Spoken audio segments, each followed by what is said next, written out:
शहादा येथील आदिवासी मुलींच्या वसतिगृहात निकृष्ट दर्जाच्या जेवणामुळे संतप्त विद्यार्थिनींनी आक्रमक भूमिका घेत थेट अन्नत्याग आंदोलन छेडले। वारंवार तक्रारी करूनही प्रशासनाने दुर्लक्ष केल्यामुळे अखेर विद्यार्थिनीचा संताप अनावर झाला। वसतिगृहात सुमारे 375 विद्यार्थिनी राहतात, मात्र त्यांना दिले जाणारे अन्न अत्यंत निकृष्ट दर्जाचे असल्याचा गंभीर आरोप विद्यार्थिनींनी केलाय। अर्धवट शिजलेले अन्न, वेळेवर न मिळणारे जेवण आणि स्वच्छतेचा अभाव यामुळे विद्यार्थिनी त्रस्त झाल्या होत्या।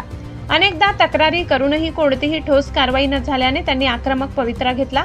मंगळवारी विद्यार्थिनींनी थेट जेवण घेण्यास नकार देत आंदोलन सुरू केले। जोपर्यंत योग्य दर्जाचे अन्न मिळत नाही तोपर्यंत आंदोलन मागे घेणार नाही असा इशारा त्यांनी प्रशासनाला दिला। घटनेची माहिती मिळताच संबंधित अधिकारी तातडीने वसतिगृहात दाखल झाले। त्यांनी विद्यार्थिनींशी संवाद साधत समस्या सोडविण्याचे आश्वासन दिले। निकृष्ट जेवण देणाऱ्या ठेकेदारावर कारवाई करून नवीन व्यवस्था करण्याचे आदेश देण्यात आल्याचे सांगण्यात आले।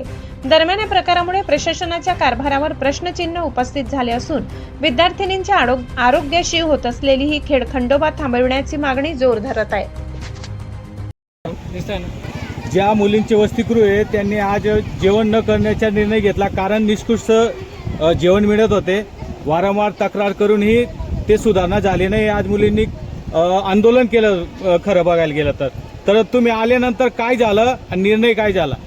आम्ही आता आल्यानंतर बघितलं विद्यार्थिनींचा नाश्ता झाला होता, जेवण बाकी होतं। जेवण बाकी असल्यामुळे आम्ही लगेच इथल्या स्थानिक विद्यार्थिनींच्या अडचणी बघून घेतल्या। त्या विद्यार्थिनींच्या अडचणी बघता इथले मॅनेजर असतील किंवा इथे जे पुरुष मॅनेजर आहे इथला, तो बदलून स्वयंपाकींना वेळेवर वस्तू कशा पोहोचतील ते केल्याला सूचना देऊन विद्यार्थ्यांना आजपासूनच वेळेवर जेवण कसं भेटेल, सकाळचा नाश्ता वेळेवर, दुपारचं जेवण वेळेवर, संध्याकाळच्या सगळ्या गोष्टी रेग्युलर करण्याच्या आजपासूनच आम्ही दखल, म्हणजे पहिली बी दखल घेतलेली ना, आता पण ते दखल घेणं चालू आहे ना। आता मुलींना त्या गोष्टीनुसार वेळेवर, मुलींच्या मागणीनुसार वेळेवर जेवण पुरवलं। मुलींच्या किती मागण्या होत्या आणि कोणत्या कोणत्या होत्या?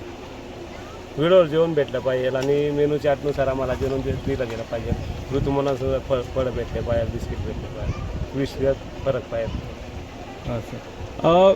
अधीक्षकांनी आणि विद्यार्थ्यांनी वारंवार आपल्या वरिष्ठ अधिकाऱ्यांना तक्रार देऊनही निर्णय का घेण्यात आला नव्हता? विद्यार्थिनींच्या आणि वार्डनांच्या आल्यानंतर आमच्या वरिष्ठ कार्यालयाची टीम पण आलेली होती। त्यानुसार ठेकेदाराला सूचना पण दिल्या गेलेल्या आहेत वारंवार, आणि त्यानुसार बदल झालेला बी त्यांच्याकडनं किंवा आमच्या टीमकडनं बघितलं गेलेलं आहे। त्यांना बी नोटीस दिली गेली वरिष्ठ कार्यालय, आमच्या प्रकल्प कार्यालयाकडनं। पण आता अजून त्याच्यावर काय आहे ते आपण सुपरवायझर बदलून ती प्रक्रिया पूर्ण करू। जो मॅनेजर आणि ठेकेदार हे बदलणार आहेत का?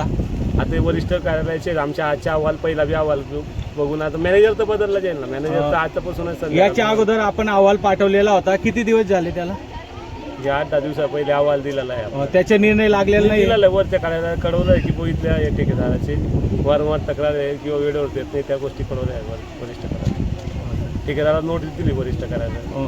आता मुलींनी काय सांगितलं तुम्हाला? जेवण करणार आहेत? मुली जेवण करतील, वेळेवर असल्या पाहिजे, त्यांना मेनूनुसार जेवण भेटलं पाहिजे, त्या गोष्टी मांडल्या। त्या गोष्टी आम्ही कार्यालयात कळू आता, आणि या ठेकेदारांना बी सांगू, ते मॅनेजर, लेडीज मॅनेजर देऊ आणि त्या गोष्टी क्लिअर करून देऊ।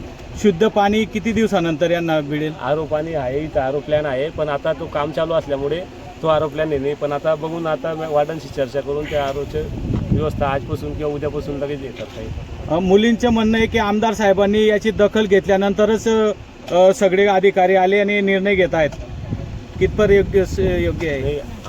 आमदार साहेबांपर्यंत तुम्ही विषय पोहोचला, पण आमच्या कार्यालयात तेव्हा वार्डन लोकांकडनं फोन आला मॅडमच्या, आणि लगेच आम्ही तिथून हे केलं। आमची एक मीटिंग होती, कार्यक्रम होता आज जयंती असल्यामुळे, त्याच्यानंतर आम्ही इकडे येता आलं। याच्या फॉलोअप तुम्ही स्वतः घेणार आहे का साहेब? हो, आमची टीम। जनतेच्या नेतृत्वाचा नायक फक्त बाबा नायक।